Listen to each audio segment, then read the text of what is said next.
Preciosa graça de Jesus, que um dia me salvou. Perdido andei sem ver a luz, mas Cristo me encontrou. A graça então meu coração do medo libertou. Oh, quão preciosa salvação,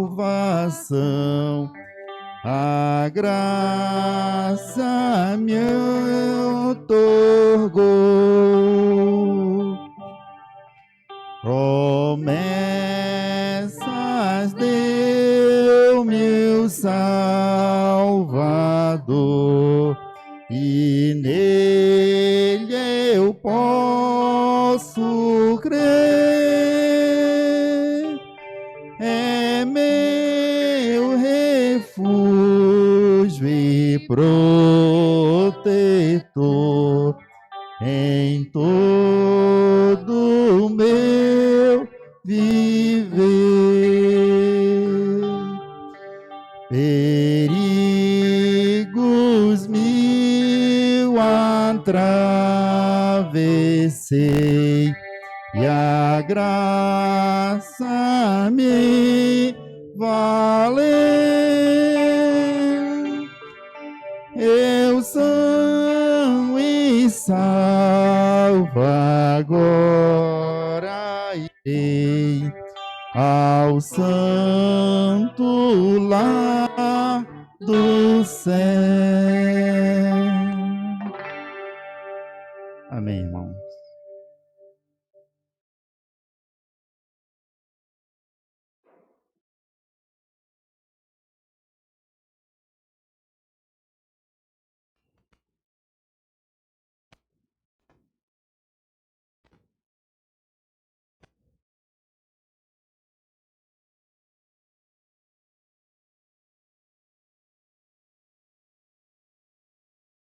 Amados irmãos, vamos estar atentos às exposições desta noite em 1 Tessalonicenses. Não deixa de ser um antegozo daquilo em que Deus tem reservado para as nossas vidas todos os dias e no alto da sua glória. Vamos estar atentos à palavra do Senhor.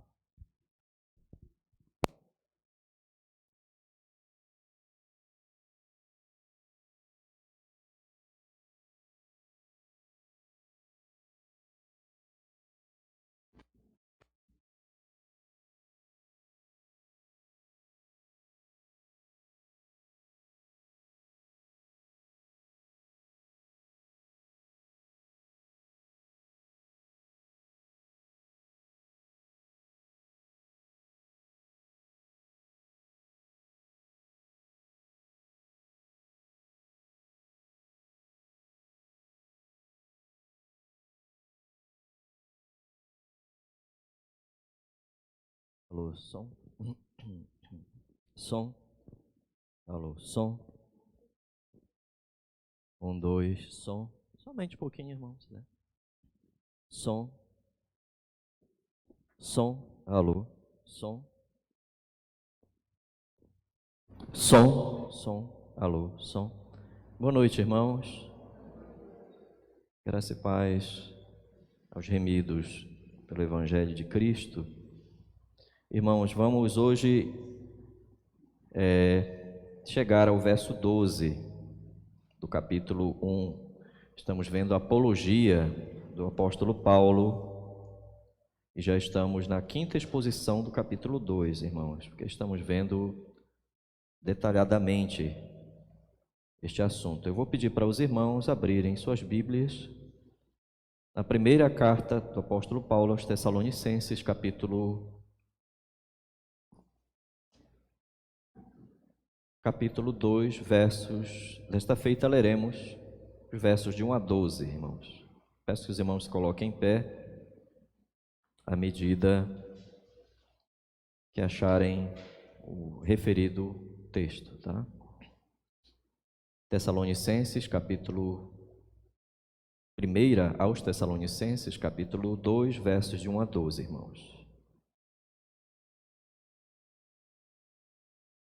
Porque vós, irmãos, sabeis pessoalmente que a nossa estada entre vós não se tornou infrutífera, mas, apesar de maltratados e ultrajados em Filipos, como é do vosso conhecimento, tivemos ousada confiança em nosso Deus para vos anunciar o Evangelho de Deus em meio a muita luta, pois a nossa exortação não procede de engano, nem de impureza, nem se baseia em dolo.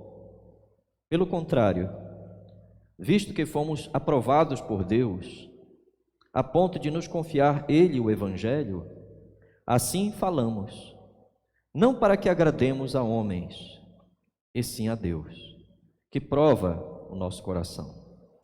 A verdade é que nunca usamos de linguagem de bajulação, como sabeis, nem de intuitos gananciosos, Deus disto é testemunha. Também jamais andamos buscando glória de homens, nem de vós, nem de outros. Embora pudéssemos, como enviados de Cristo, exigir de vós a nossa manutenção, todavia nos tornamos carinhosos entre vós. Qual ama que acaricia os próprios filhos? Assim, querendo-vos muito, estávamos prontos a oferecer-vos não somente o Evangelho de Deus, mas, igualmente, a própria vida. Por isso que vos tornastes muito amados de nós, porque vos recordais, irmãos, do nosso labor e fadiga, e de como, noite e dia, labutando para não vivermos à custa de nenhum de vós, vos proclamamos o Evangelho de Deus. Vós e Deus sois testemunhas do modo porque piedosa, justa e irrepreensivelmente procedemos em relação a vós, outros, que credes.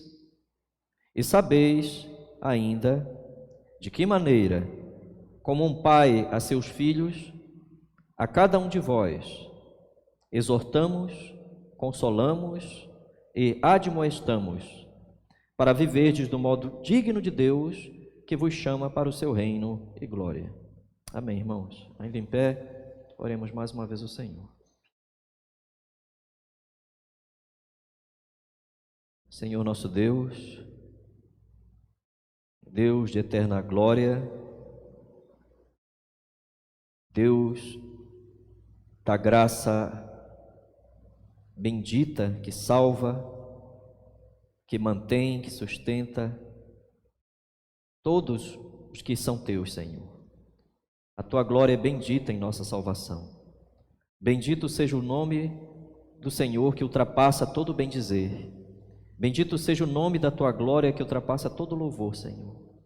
Bendita seja, ó Deus eterno, a esperança que o Senhor nos concede pela palavra de Cristo, de que um dia virá nos buscar, Senhor. Nós bendizemos a Ti, o Teu nome e o Teu louvor permanecem para sempre, Senhor. E a nossa firme convicção, pela graça do Teu Evangelho, é que o Senhor, nosso Deus, se voltou para nós, inclinou-se para a nossa condição.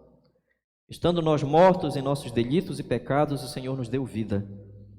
O Senhor mesmo nos tirou do lamaçal do pecado para vivermos como pessoas renascidas dos céus, justificadas pela justiça do seu próprio Filho. O Senhor é que opera, o Senhor é que transforma, o Senhor é que liberta. Nós nos humilhamos à Tua presença, Senhor. Somos dependentes de Ti, Senhor. Somos dependentes da verdade. As nossas mentes decaídas jamais podem alcançar por si mesmas a verdade. Nós jamais poderíamos olhar para o Teu Filho e confiar nele se a graça do Senhor Jesus Cristo mesma não tivesse nos alcançado sem o nosso estado decaído. Bendito seja o Senhor. Concede-nos, Senhor, tão somente isto, rogamos-te, profundo quebrantamento diante da Tua palavra, Senhor. Permita-nos, Senhor, que a fé verdadeira nos domine, entendendo nós que estas passagens bíblicas não procedem da mente humana, mas foram inspiradas pelo Teu Espírito, Senhor. É a palavra do Senhor, não é uma palavra de um homem ou de uma imaginação humana, mas é a palavra do Senhor para a nossa edificação, para o nosso aperfeiçoamento em santidade e temor, Senhor. Porquanto os dias das nossas vidas se abreviam e os dias deste mundo, os anos deste mundo estão chegando ao fim. Mas o Senhor seja engrandecido por meio da santificação da igreja, por meio da palavra, Senhor. Que o Senhor seja engrandecido. Não nos deixe, Senhor, ó Deus eterno, tão somente ouvirmos grandes verdades, mas que o Senhor nos quebrante por meio delas. O Senhor suscite graça em nossos corações, para que nós possamos acolher a palavra do Senhor com mansidão e temor, Senhor. Em o nome santo de Jesus. Amém, Senhor. Irmãos, podem sentar-se.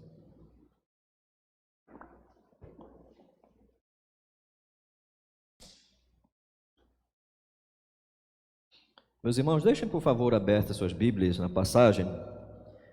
Durante a última exposição, nós nos preocupamos com os versos 8 e 9. Vejam, hoje nós vamos trabalhar os versos de 10 a 12, encerrando a defesa que Paulo faz contra a acusação dos judeus, quando ele, Timóteo e Silas foram expulsos de Tessalônica, sob a perseguição dos judeus, meus irmãos, que vieram desde Filipos, né? Já havia uma perseguição a Paulo em Filipos, e em Tessalônica houve uma nova perseguição que os alcançou até Bereia, meus irmãos. Mas os versos 8 e 9 que nós vimos na última exposição são resposta do apóstolo às acusações dos judeus, que Paulo e os missionários tinham interesse financeiro em relação aos crentes de Tessalônica. Meus irmãos, esta dura acusação foi vencida pelo apóstolo nessa defesa aqui com um exemplo. Os missionários ali em Tessalônica, juntamente com Paulo, receberam a ajuda da igreja de Filipos. Os irmãos têm esse registro em Filipenses capítulo 4. É um texto que nós muito conhecemos. Paulo lembra da recepção que ele teve, da ajuda que ele teve enquanto esteve em Tessalônica, mas devido ao agravo das necessidades, e Paulo se ocupou por quase um mês ali em Tessalônica, do agravo das necessidades, eles decidiram então trabalhar. Então começaram a auxiliar o apóstolo Paulo na confecção de tendas. Eles decidiram, irmãos, por causa da perseguição, não depender diretamente do sustento da igreja. Meus irmãos, eu quero que os irmãos entendam que este é um problema muito grave que Satanás suscitou, né, através dos judeus na época. Mas é um problema muito sério, meus irmãos. Certa vez, em determinada igreja batista, uma das nossas igrejas, uma senhora membro ali, querendo o afastamento do ministro da palavra, propôs que os membros não consagrassem mais seus dízimos, não devolvessem mais suas ofertas, para que esse pastor sofresse necessidades, desistisse e fosse embora. Meus irmãos, este é um princípio muito antigo que Satanás usa em relação à pregação do Evangelho. É um dos artifícios de Satanás. Como Paulo estava em um contexto gentílico, ele não estava num contexto judeu, entre os judeus, ele estava num contexto de pagãos. Então ele não teme em usar o trabalho manual no qual ele fora treinado no judaísmo. confecção de tendas, até que aquela igreja fosse formada e um próximo ministro da palavra fosse amparado, como de fato ocorreu anos depois. Sobre este assunto do sustento do ministério da palavra, o apóstolo Paulo fazia distinção. Nós vimos este assunto na última exposição. Ele fazia distinção entre a escolha pessoal dele, a sua escolha pessoal em não aceitar uma remuneração contínua da igreja, até que ele aceitava em alguns momentos, mas ele decidiu não aceitar. Ele fazia a distinção entre a sua própria posição, como ele também fazia em relação ao casamento. Ele dizia: é bom que o homem esteja só, mas cada um tem o seu próprio dom. Queria que os homens fossem tais quais a mim, mas se a pessoa casar, não peca. Então, tal qual ele fazia a distinção quanto à questão da sua posição pessoal no casamento, ele fez essa distinção entre a sua escolha pessoal de não receber continuamente e a doutrina bíblica sobre este assunto. Eu quero lembrar os irmãos, 1 Coríntios, capítulo 9, verso 13 a 17, irmãos. Então, ele fez essa distinção, é um fato bíblico, é uma consideração bíblica, né? Muito séria. O apóstolo Paulo diz em 1 Coríntios, capítulo 9, versos 13 a 17: não sabeis vós que os que prestam serviços sagrados do próprio templo se alimentam? E quem serve ao altar, do altar tira o seu sustento? Assim ordenou também o Senhor aos que pregam o evangelho que vivam do evangelho. Eu, porém, notem a distinção, não me tenho servido de nenhuma destas coisas, e não escrevo isto para que assim se faça comigo, porque melhor me fora morrer antes que alguém me anule esta glória. Se anuncio o evangelho, não tenho de que me gloriar, pois sobre mim pesa essa obrigação. Porque ai de mim se não pregar o evangelho. Se o faço de livre vontade, tenho galardão, mas se constrangido, é então a responsabilidade de despenseiro que me está confiada. Meus irmãos, o apóstolo Paulo, na tremenda fidelidade ao ministério, entendendo a sua vocação, ele não se sentia impedido, mas ele fazia essa distinção entre a sua posição pessoal de não ter uma contínua manutenção e a doutrina bíblica da manutenção, que as igrejas, inclusive as epístolas pastorais, ele faz a distinção ali, meus irmãos. Agora, chegamos aos versos 10 a 12. Os versos 10 a 12 encerram a defesa do apóstolo Paulo. E eu quero que os irmãos entendam muito bem isto. Esta é uma igreja que nasceu sob condições extremamente difíceis. Mas ela nasceu, os eleitos estavam ali, eles se firmaram, foram fortalecidos, e Paulo foi informado de que havia uma igreja já ali. Então, se algo errado há no fundamento de uma igreja quando ela está nascendo, aquele mal pode se perpetuar. Então, Paulo precisa fazer esta defesa doutrinária. Ela não é só uma apologia do apóstolo Paulo, ela é sobretudo uma defesa doutrinária da condição ali dos missionários. Então agora, nos versos 10 a 12, ele não faz outra coisa senão apelar para o testemunho que ele e os demais missionários deixaram ali. Os irmãos vão notar, vamos voltar ali, meus irmãos, os irmãos vão notar que desde o verso 9, ele vai dizer, meus irmãos, que os irmãos se recordam, porque vós recordais. Verso 10, vós e Deus sois testemunhas. Verso 11, e sabeis. Então ele vai apelar aqui para o testemunho, que era a memória daqueles crentes de Tessalônica, meus irmãos. Ele está se defendendo ali quanto à questão dos judeus. Os judeus não queriam que o evangelho prosperasse. E eu quero entender com os irmãos inicialmente aqui o verso 10, em primeiro lugar, meus irmãos, quando Paulo evoca aqui um duplo testemunho. A forma como Paulo inicia o verso 10, irmãos, vejam, é evocando um tribunal, onde duas são as testemunhas em relação àqueles missionários, os crentes de Tessalônica e Deus. A linguagem é de um tribunal mesmo. Vós e Deus sois testemunhas. A ideia aqui da palavra está evocando testemunhas de um tribunal, meus irmãos. Eles seriam testemunhas do tipo de vida que esses missionários tiveram ali. Então, o interesse do apóstolo Paulo, primariamente nessa defesa, primariamente, irmãos, é a convicção dos crentes de Tessalônica, diante de fatos observáveis, de pessoas que estavam servindo a Deus ali. Paulo ainda está na mesma linha do verso 9, vejam. Ele diz que no verso 9, vós, porque vos recordais. É fácil puxar a lembrança que vocês têm de nós, né? Ele apela para o que as pessoas já sabem. Porém, o assunto não termina aqui, nessa questão da recordação. Paulo não lembra apenas da questão do que eles já sabiam. Ele evoca o testemunho, ou Deus como testemunha. E aqui Paulo está evocando a testemunha, uma testemunha muito preciosa. Deus que conhece a alma, que conhece o estado, a vida interna de uma pessoa. O ministro do Evangelho não vive apenas de testemunho externo, irmãos. O ministro do Evangelho, ele não vive só do que as outras pessoas veem nele. Devem ver o testemunho externo dele, mas há também o testemunho interno. O que Deus vê na alma, o que Deus vê quanto ao coração e a condição daquele ministro.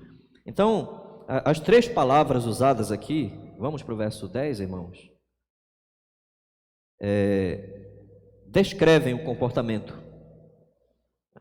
Descrevem um comportamento. Uma coisa é alguém afirmar que é piedoso, que é justo e que é irrepreensível. Outra coisa é alguém dizer, Deus é testemunha e vocês são testemunhas. Vejam a grande diferença. Então, essas três palavras aqui, na realidade, no original grego, são três advérbios, não são três adjetivos. São três advérbios. Eles estão envolvendo mais o modo como, o estado que se mostravam e o objetivo e a intenção que eles tinham.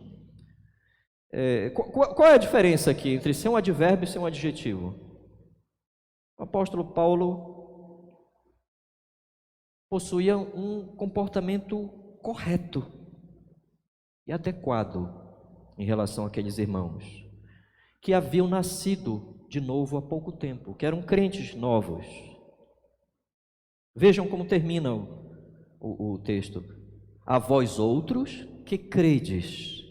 Não que Paulo não fosse piedoso em relação aos ímpios, mas os ímpios não têm o impacto do testemunho que os crentes devem dar uns aos outros. E a ideia geral aqui é que houve frequente preocupação com o testemunho diante dos demais irmãos. Este aqui é um princípio, irmãos, que deve sempre operar em nós, nossas vidas como igreja, não apenas entre pastores, mas para todos os crentes, de uns para com os outros. Nós devemos ter vida piedosa diante de Deus, mas nós devemos ter vida piedosa diante dos irmãos, diante dos outros irmãos que Deus está chamando em Cristo Jesus e que, meus irmãos, congregam conosco, visitam as igrejas. Há cristãos novos, mas também há cristãos antigos. E viver de uma forma piedosa marca a vida dos irmãos, né? Viver de uma forma temente a Deus. Eu quero que os irmãos entendam que por isso aqui, a primeira palavra do apóstolo Paulo, vejam, qual é a primeira palavra que nossas Bíblias parecem como adjetivos, são advérbios, né? Mas a primeira palavra é: vós e Deus sois testemunhas do modo porque piedosa, a forma piedosa com que viveram.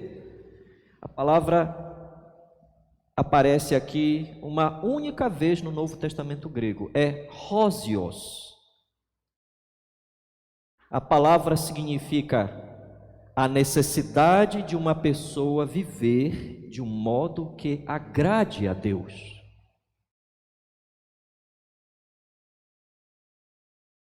A necessidade de uma pessoa viver de um modo que agrade a Deus. Esta primeira palavra no testemunho daqueles missionários é que eles começavam a vida diante de Deus para terminar nos olhos dos irmãos.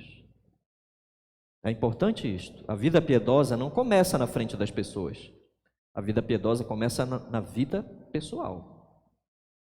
Na mente, no coração, nos pensamentos de uma pessoa. Esta primeira palavra começa com Deus e termina nos olhos das pessoas.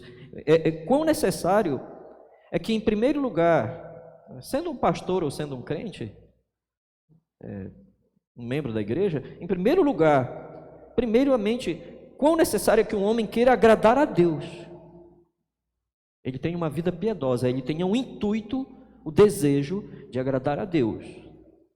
A palavra piedade, meus irmãos, que não é a mesma palavra aqui que eu vou citar, em latim ela vem de pietas. Pietas vem de pias. É a ideia de que uma pessoa sabe que ela está sempre na presença de Deus.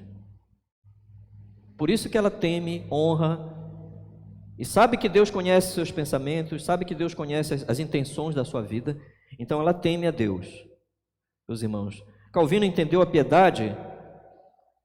Calvino tem uma parte das institutas da religião que ele fala do que é piedade.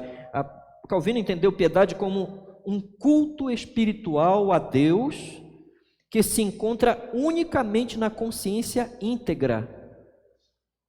Olha a profundidade desse conceito de piedade.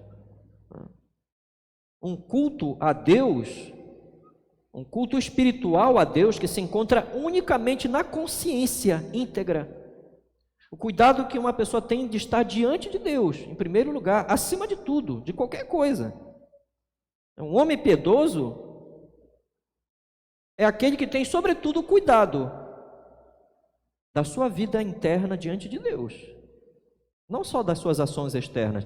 Suas ações externas, elas vão se mostrar naturalmente a outros, mas começa essa vida piedosa em relação aos olhos de Deus. Por isso o Salmo 34 diz: os olhos do Senhor estão sobre os que o temem. Né? Os olhos do Senhor estão sobre a pessoa piedosa. Deus conhece aqueles que estão sendo piedosos.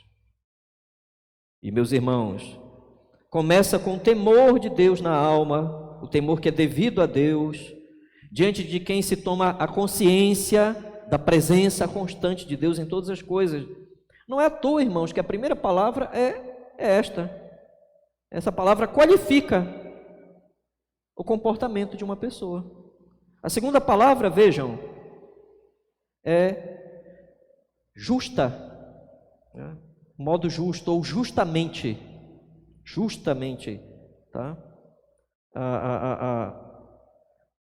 A segunda palavra é retamente, é uma forma de viver correta diante dos homens. E o terceiro advérbio, meus irmãos, em nossas Bíblias é irrepreensivelmente, uma ênfase no comportamento observável, sem culpa. Um comportamento que não tem culpa. Ou seja, meus irmãos, é um comportamento que, em observar aquele comportamento, não se pode atentar para algo. Então, o apóstolo Paulo aqui, junto com os missionários, estavam dizendo: vós e Deus sois testemunhas. Vejam, o testemunho vem de Deus e vem em relação aos homens. O que Deus está vendo e o que os homens estão vendo.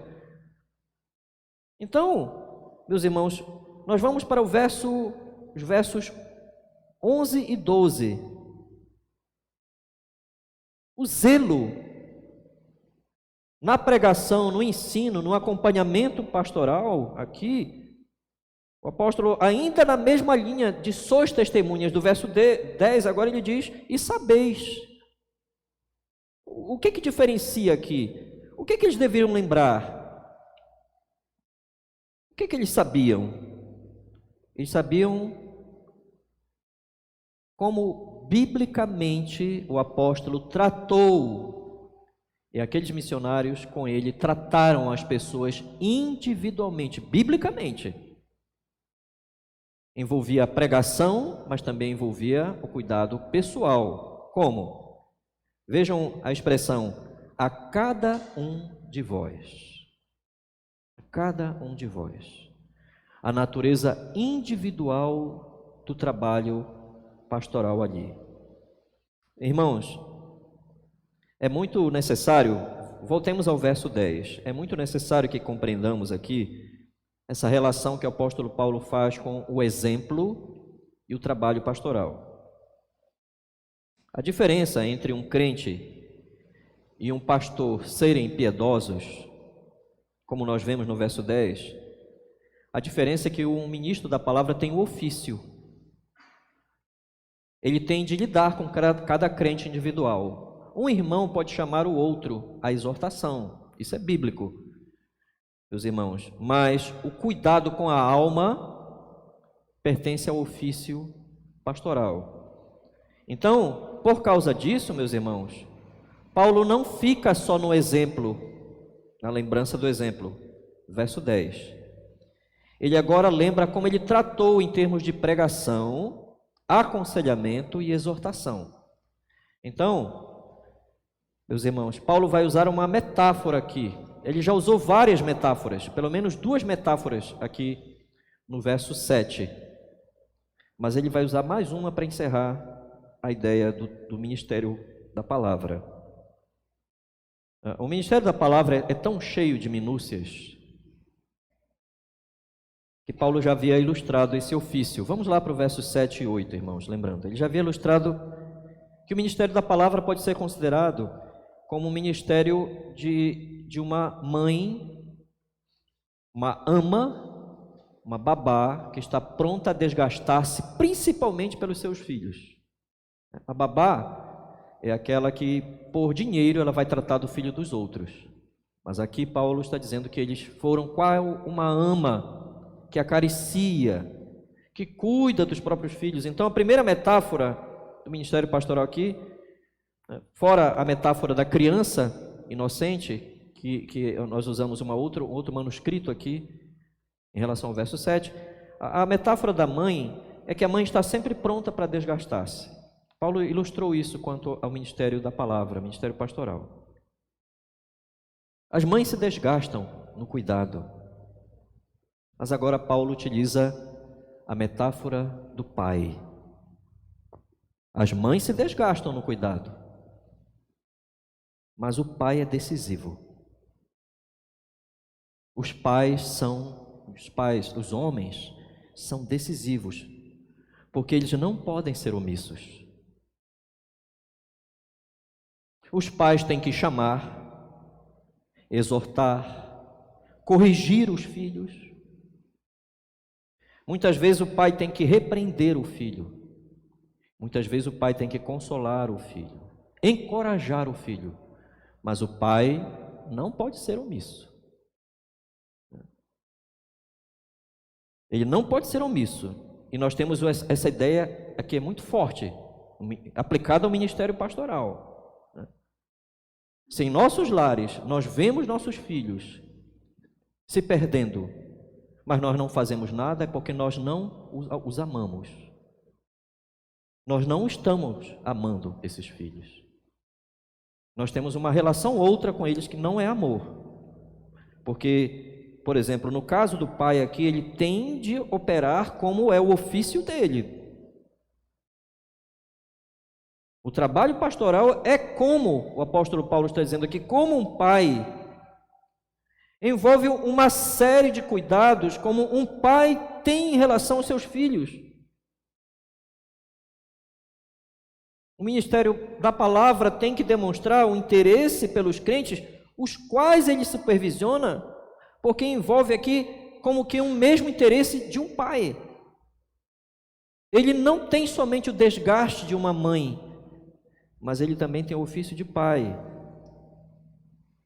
Então a questão que nós iniciamos aqui é, quando entramos no verso 10, no verso 11, quando o apóstolo diz: sabeis ainda de que maneira, como pai a seus filhos, de que maneira em relação a vocês. Nós temos que entender aqui essa questão. Por que Paulo usa essa metáfora? do pai no cuidado pastoral. Por quê? Ele estava demonstrando a distinção do amor espiritual que o ofício do ministério está relacionado às ovelhas de Cristo. Um pastor bíblico, vamos voltar ao verso 5, irmãos. No verso 5, um pastor bíblico não é um adulador, um bajulador, mas ele deve ser como um pai, ele deve agir como um pai. Ele insta com os crentes de forma individual, cada um segundo a sua necessidade específica. As palavras que descrevem aqui, vejam, o verso, em algumas versões vocês verão no verso 11, em outras versões vocês verão no verso 12. Por que algumas Bíblias aqui, parece que tem uma parte no verso 12 e uma parte que estava em algumas Bíblias está no verso 11 e está no verso 12? Porque no original grego, os versos 10, 11 e 12 são uma única frase. Uma única frase.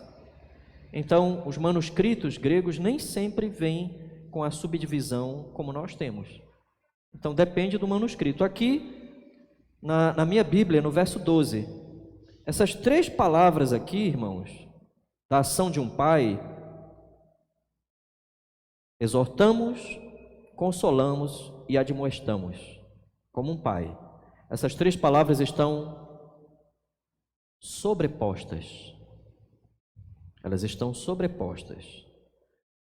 Isto quer dizer que elas são palavras diferentes, mas elas contêm a mesma ideia. Não dá para você isolar tão somente uma palavra aqui. Elas possuem a ideia de uma pessoa chamada à consciência por meio de constantes exortações. Vamos para a primeira palavra.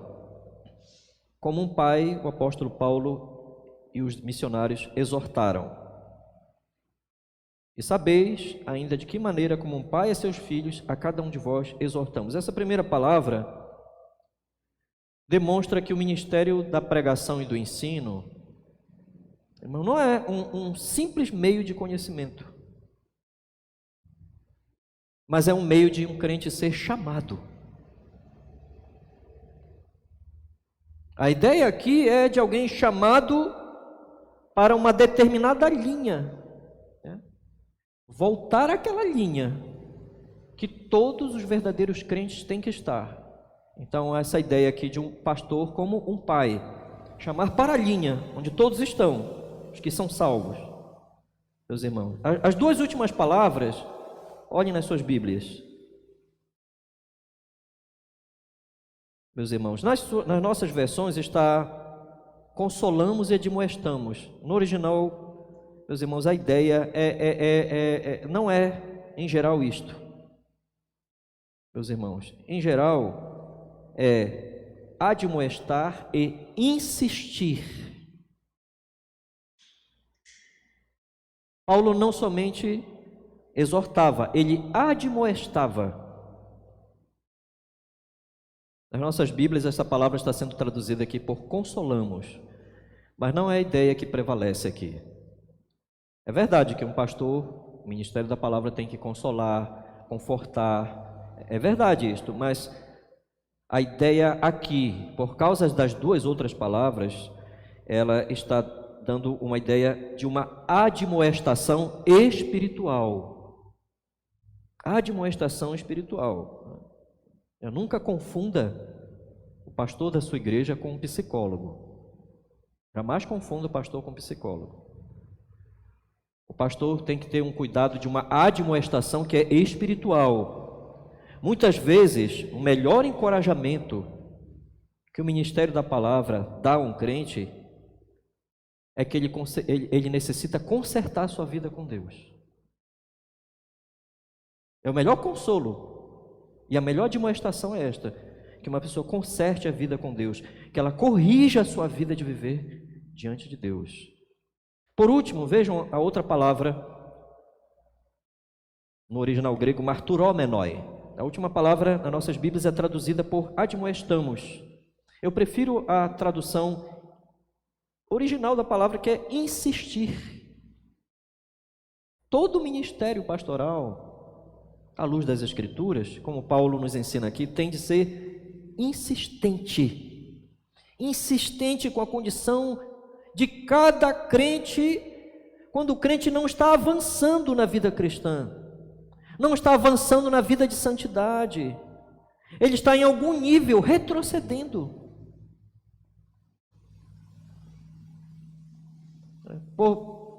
Por não entenderem, grande parte das pessoas não entendem a responsabilidade do ministério da palavra, é possível que muitas pessoas entendam o ministério da palavra como algo exagerado. Porém, essa última palavra é bem interessante, vejam. É insistir com a pessoa. Insistir em todo o tempo com ela. Não desistir e insistir com ela até as últimas consequências.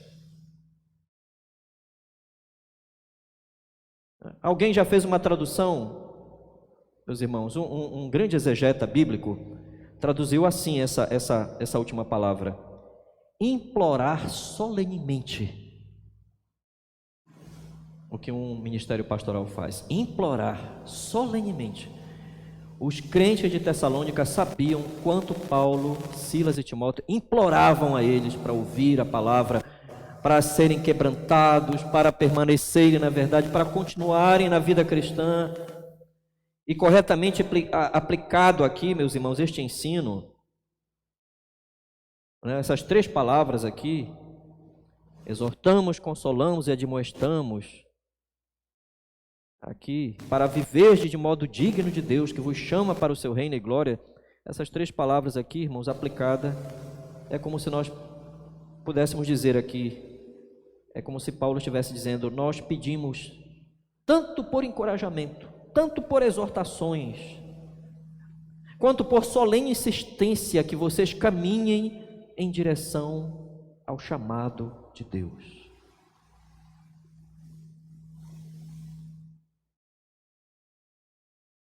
Qual é o objetivo de todas essas exortações, admoestações e insistência, irmãos? O que é... Agora vamos entender melhor o que o apóstolo Paulo quer dizer aqui, irmãos. A força do apelo aqui é uma força combinada dessas palavras. Essas palavras estão gerando aqui uma força combinada. Como um pai... Quando um pai vem, ele usa todos os argumentos em relação ao filho. Ele exorta, ele insiste, ele admoesta, ele luta em relação ao seu filho, ele luta em relação à vida da sua filha. Então as palavras vão se sobrepondo. As palavras vão tendo o mesmo significado, um esforço combinado de palavras. Agora podemos entender melhor que o ministério da palavra, irmãos, não é o pai dos crentes, né? Nenhum pastor é pai do crente, mas ele deve agir como um pai. Visa na realidade aqui, o ministério da palavra, que os que foram chamados, diz, vejam novamente o verso 12, vivam de um modo digno do Evangelho. O modo digno de Deus.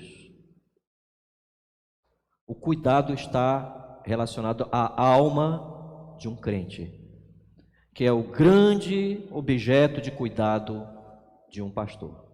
A alma daquele crente. O que está em jogo aqui é o cuidado com as almas. Se os irmãos olharem para as Escrituras, todo crente verdadeiro crê que as Escrituras é inspirada, não é isso? Não é fato? Nós temos aqui a palavra do Espírito Santo. Essa palavra aqui é plenamente inspirada, é a palavra de Deus. E todas as vezes que se fala em ministério da palavra na Bíblia, é o único ofício que visa cooperar com o nosso chamado. É o ofício do ministério pastoral. O único ofício. Ele está relacionado diretamente à condição que uma pessoa tem em relação ao reino de Deus. Por isso, vejam, a última expressão diz que vos chama para o seu reino e glória.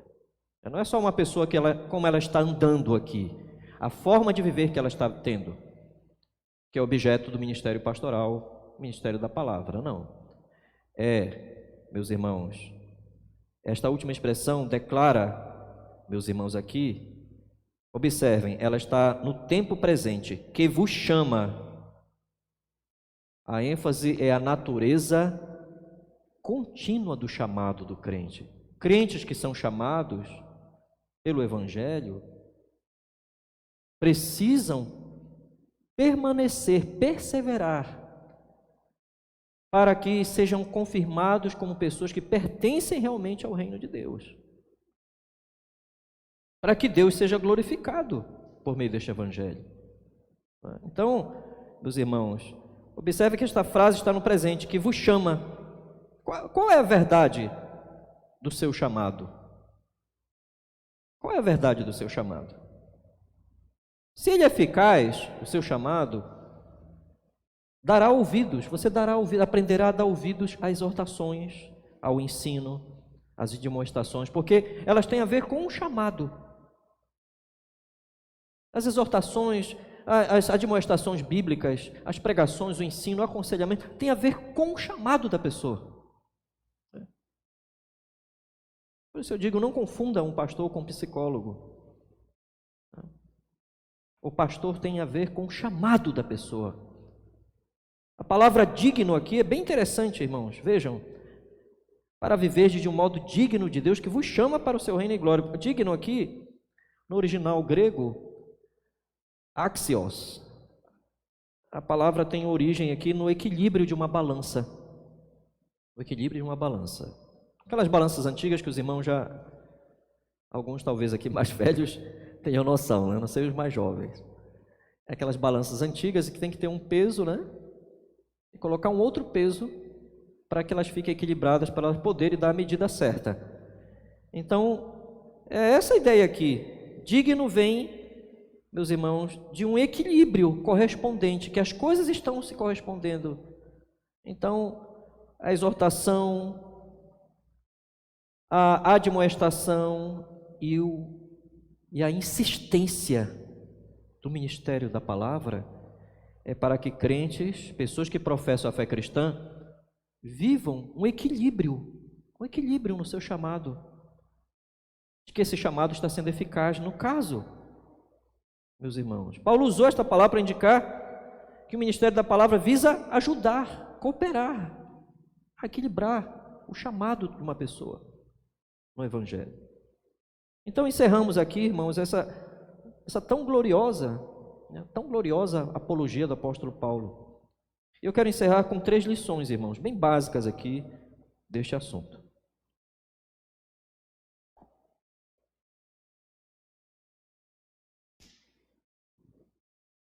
Vamos para a primeira lição, irmãos.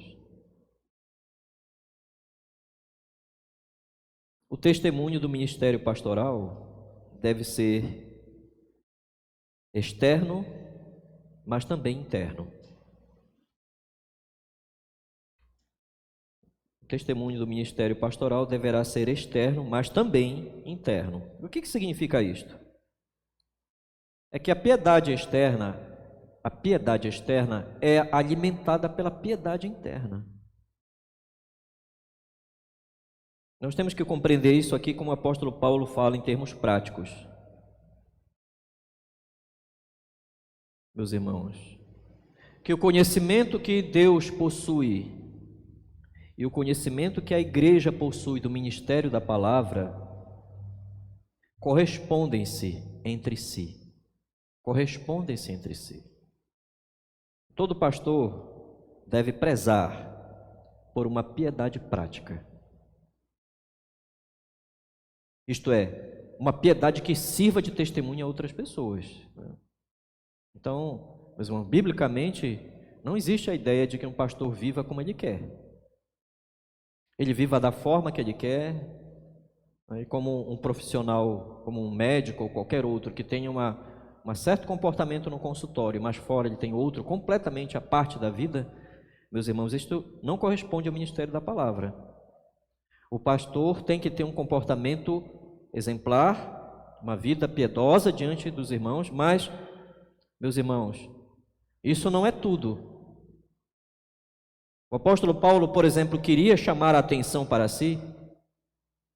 Vocês veem que frequentemente o apóstolo Paulo lembra disso nas suas epístolas, às igrejas, né? Ele era um homem que queria chamar a atenção para si? Não. Ele praticava o que está escrito no Sermão do Monte, quanto ao testemunho piedoso para outras pessoas. Vamos ali, irmãos. Mateus capítulo 5, verso 16. Ele praticava exatamente aqui o que há no Sermão do Monte. Não somente os pastores têm que realmente corresponder a esse testemunho, mas não somente, para todos os crentes. Mateus capítulo 5, verso 16. Assim brilhe também a vossa luz diante dos homens, para que vejam as vossas boas obras e glorifiquem a vosso Pai que está nos céus. Então, o crente no mundo, ele é como um luzeiro, e a sua vida tem que dar testemunho realmente piedoso para as outras pessoas. Mas o aspecto interno da vida diante de Deus é que alimenta tudo isso.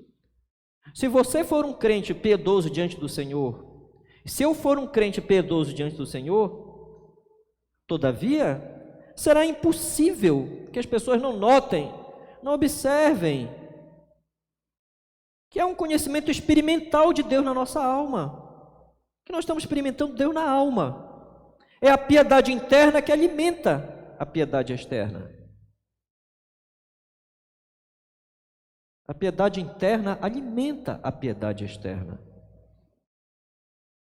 A consciência de que está diante de Deus e depois vai estar diante das pessoas. Irmãos, eu não sei quantos conhecem algo da biografia de João Calvino. Muita coisa há na biografia de João Calvino. João Calvino foi um dos homens mais odiados da história humana durante vários anos no ministério pastoral em Genebra. As pessoas colocavam o nome de Calvino nos seus cachorros. Quando Calvino saía à rua, as pessoas chamavam Calvino, Calvino, era o cachorro, não era o Calvino. Calvino sofria de tristeza profunda.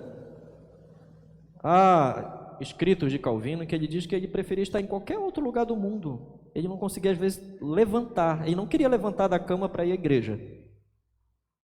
Mas ele ia. Calvino foi um dos homens mais odiados no ministério pastoral. Mesmo porque não gostavam de exortações, de ensinos, de disciplina. Muitas pessoas foram disciplinadas.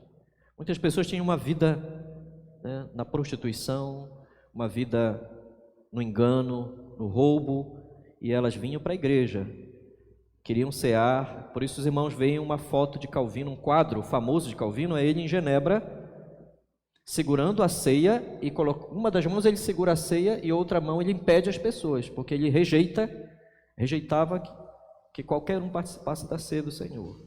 Então ele era muito odiado, mas Calvino ficou conhecido por sua piedade. É assim que ele ficou conhecido na história. Quanto mais o acusavam, Calvino se refugiava no estudo da palavra. Às vezes Calvino terminava um culto, ele acabava de pregar, e ele já ia da igreja para o escritório dele, já preparar o sermão do próximo, que só ia pregar daqui a 2 dias. Ele já ia depois do culto. E, quanto mais o acusava, ele mais se refugiava no estudo da palavra, na pregação, nos comentários da Bíblia. Qual era o seu segredo? O segredo era uma vida piedosa diante de Deus.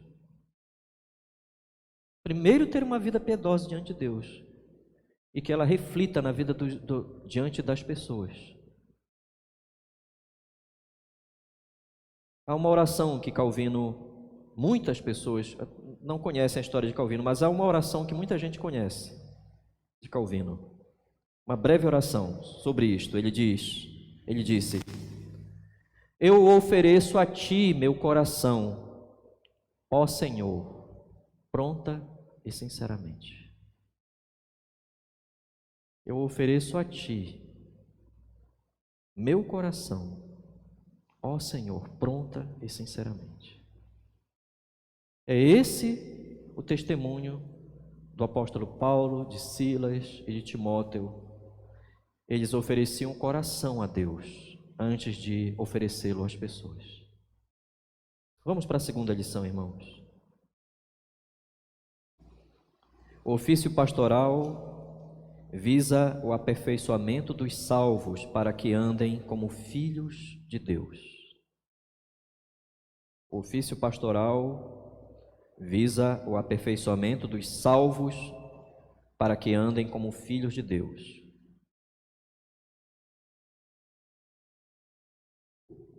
Mesmo que Paulo tenha servido como um pai,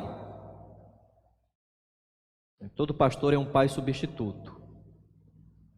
Ele está representando aqui o governo do Senhor por meio da palavra. Mas a preocupação real do apóstolo Paulo era que crentes aprendessem a viver refletindo o caráter de filhos de Deus. Uma vez chamados pelo Evangelho, Deus nos deu a sua adoção. Somos feitos filhos de Deus. E eu pergunto aos irmãos, que pai há que não conduz os filhos a andarem no segmento daquela família? Essa que é a grande distinção, né? Qual é o pai que não se preocupa que os seus filhos andem como filhos daquela família, não como filhos da outra família? Eu quero que os irmãos lembrem disto em termos da exortação do ministério da palavra. Os pastores não são os pais dos crentes.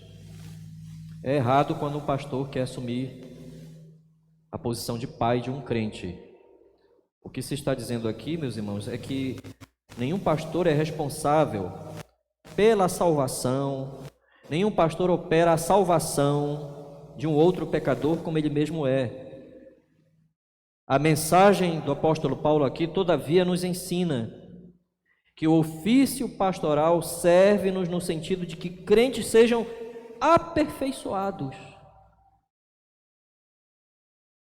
porque são filhos de Deus, foram feitos filhos de Deus. Irmãos, os reformadores gostavam muito dessa metáfora aqui do apóstolo Paulo. Os reformadores expandiam essa metáfora em relação à igreja. Eles entendiam que os verdadeiros crentes não podem cultivar a verdadeira piedade sem o ministério da palavra na igreja. Não podem progredir. Uma criança progride no seu lar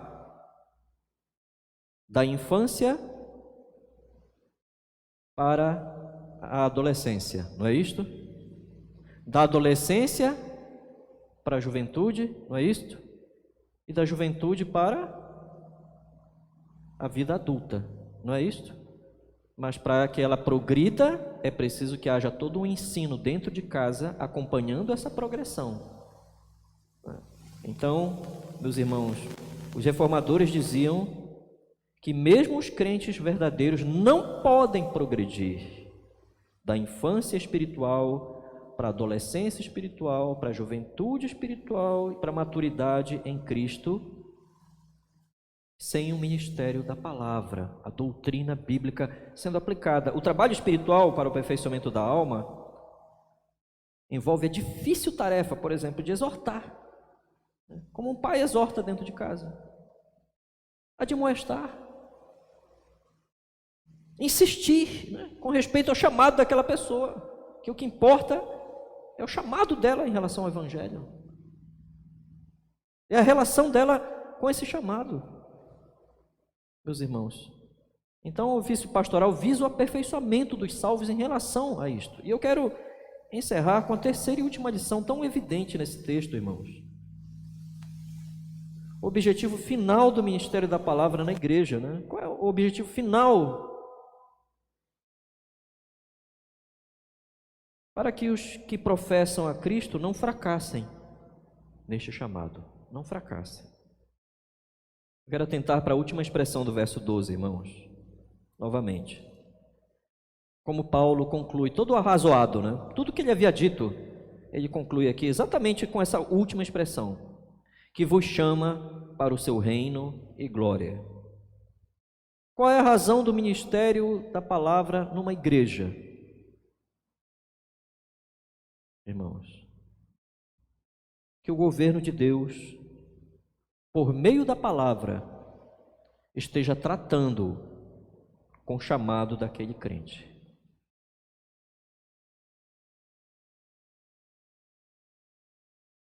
Que o governo de Deus, por meio da palavra, esteja tratando com o chamado daquele crente. Que aquele crente seja aperfeiçoado, né, de tal maneira que ele não tenha sequelas, que ele não seja infantil, que ele não permaneça a vida toda imaturo, que ele não fracasse, que ele não venha dar sinais de que não está caminhando para o reino.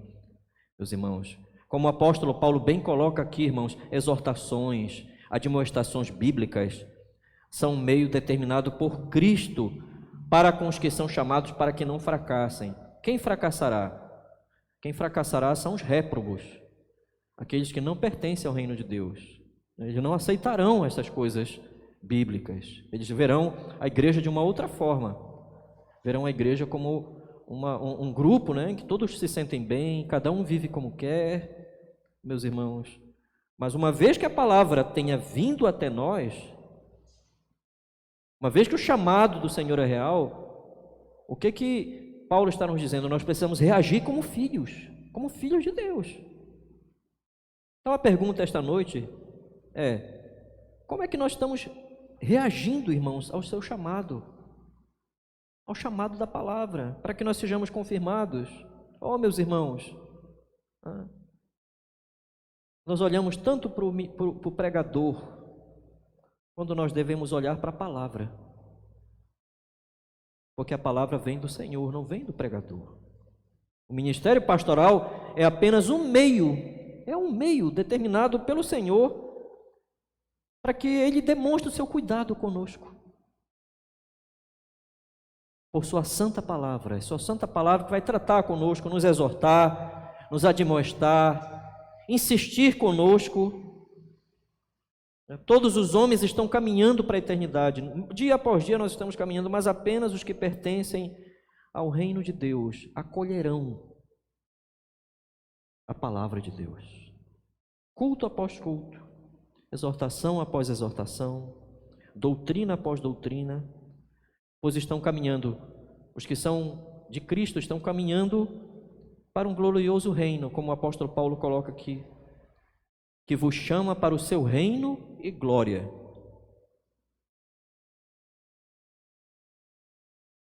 Quantas pessoas, todavia, não avançam, não perseveram? Então, nesta noite eu digo aos amados irmãos, avancem no seu chamado, avancem no seu chamado. Se é o Senhor realmente que lhe chama, se é o Senhor realmente que está chamando você pelo Evangelho, nem sempre você ouvirá o que você quer, nem sempre o que deseja, mas o que precisa, o que é necessário. Deus molda os seus filhos como um vaso, né? Como um oleiro molda o barro, né? Mas a sua graça o fortalecerá, a sua graça o confirmará. Mas é preciso que avance por meio do seu chamado. Que Deus nos abençoe, irmãos. Que o Senhor seja glorificado por esse chamado por meio do Evangelho. Oremos, irmãos.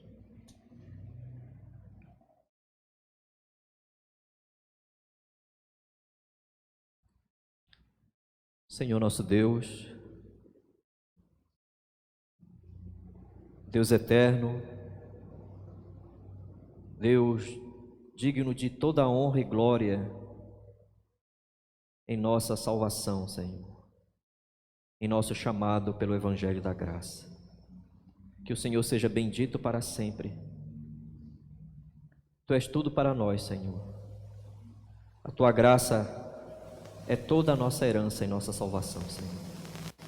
Nós Te louvamos pelo bem que o Senhor nos dá, pelo bem que o Senhor nos faz, operando a nossa salvação por graça, por meio da fé, enviando-nos a Sua palavra constantemente, a sua santa pregação, as exortações, o ensino.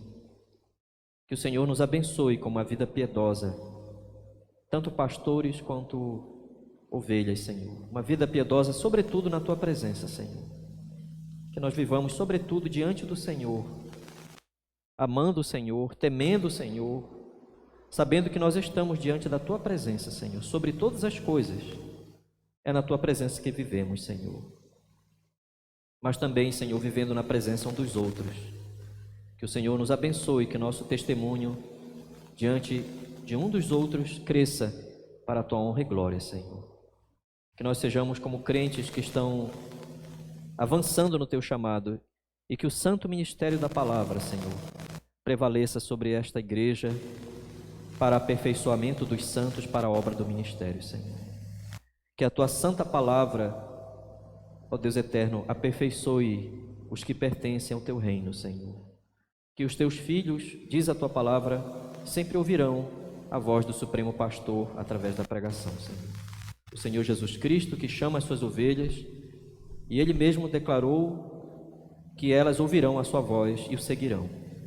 Que o Senhor nos abençoe, Senhor, dando-nos a graça da confirmação do nosso chamado. Que dia após dia o Senhor nos abençoe, que o Senhor nos habilite, Senhor, como apenas no ministério da palavra, apenas como vasos de barro que somos, também pecadores, que precisam e dependem da Tua graça. Habilita-nos, Senhor, a Te servirmos fielmente, Senhor. Habilita-nos, Senhor, a sabermos que o Teu santo chamado na vida destas ovelhas, Senhor, pertence à Tua honra e glória, Senhor.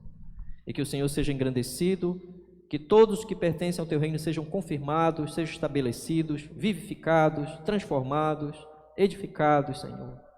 Que a Tua graça esteja operando na vida do Teu povo de tal maneira que o Teu nome seja glorificado naquele grande dia, Senhor, em que o Teu povo, ao redor da pessoa de Jesus, ao redor daquele que morreu por nós, sejam manifestos, Senhor, os filhos de Deus diante de toda a nova era da criação, Senhor, da nova era do dia da recriação de todas as coisas, Senhor. Que o Senhor seja engrandecido e glorificado em o nome santo de Jesus, Senhor. Amém, Senhor.